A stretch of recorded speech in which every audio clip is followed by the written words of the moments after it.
Telangana municipal ఎన్నికల ప్రక్రియ తుది అంకానికి చేరుకుంది. తాజాగా ఆయా మున్సిపాలిటీల మేయర్, చైర్మన్ అభ్యర్థుల ఎంపిక ప్రక్రియ మరికాసేపట్లో జరగనుంది. ఇదే అంశానికి సంబంధించి మరిన్ని డీటెయిల్స్ ని మా రీజనల్ కోఆర్డినేటర్ అశోక్ లైవ్ లో అందించడానికి సిద్ధంగా ఉన్నారు.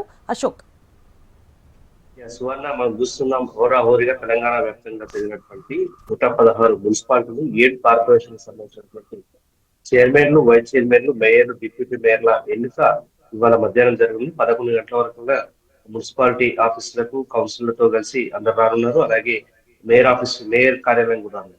మనం చూస్తున్నాం చాలా చోట్ల కూడా, ప్రధానంగా కరీంనగర్ మేయర్ పీఠం పైన కూడా నువ్వా నేనట్టుగా బీజేపీ కాంగ్రెస్ మధ్య హోరాహోరీ కనిపిస్తుంది. ఇక్కడ బీఆర్ఎస్ తటస్థంగా ఉన్నారని నిర్ణయం తీసుకుంది.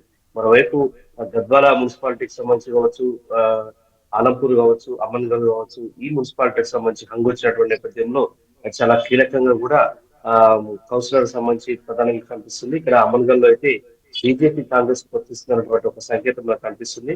మరోవైపు కొత్తగూడెం మున్సిపాలిటీ కార్పొరేషన్ సంబంధించి కూడా సిపిఐ కాంగ్రెస్ మధ్య పొత్తు దాదాపు ఖరారైంది. ఇక్కడ 2.5 ఏళ్ల పాటు మేయర్ పదవిని దక్కించుకోవాలని చెప్పేసి ఒక ఆచరణకు వచ్చారు.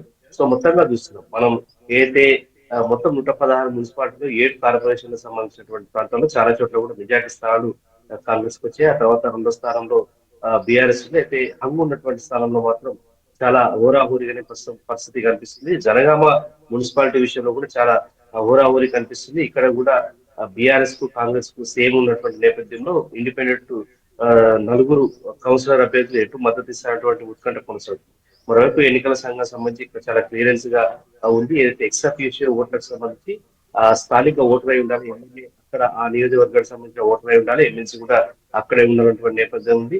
ఎంపీ తన పార్లమెంట్ పరిధిలో ఏదైనా ఒక మున్సిపాలిటీలో నమోదు చేసుకోవాలా, వీళ్ళ వరకే అవకాశం ఇచ్చారు. సో ఎక్సఫిషియల్ ఓట్ల ద్వారా తమకు ఉన్నటువంటి అవకాశాలు కాంగ్రెస్ వినియోగించుకునే అవకాశం ఉంది. టీఆర్ఎస్ కూడా ఇదే ఎత్తుగడ కొనసాగిస్తుంది. సో మొత్తంగా చూసినట్లయితే 11 గంటల మొత్తం మున్సిపల్ కార్యాలయాలకు, కార్పొరేషన్ కార్యాలయాలకు కార్పొరేటర్లు, కౌన్సిలర్లు చేరుకుంటారు. 12:30 గంటలకు ఎన్నుకున్న తర్వాత ప్రమాణ స్వీకారం ఉంటుంది. సో ఓవరావరిగా ఎక్కడైతే నిలుపుదల ఉంటుందో అక్కడ రేపు అవకాశం ఇచ్చారు. సువర్ణ.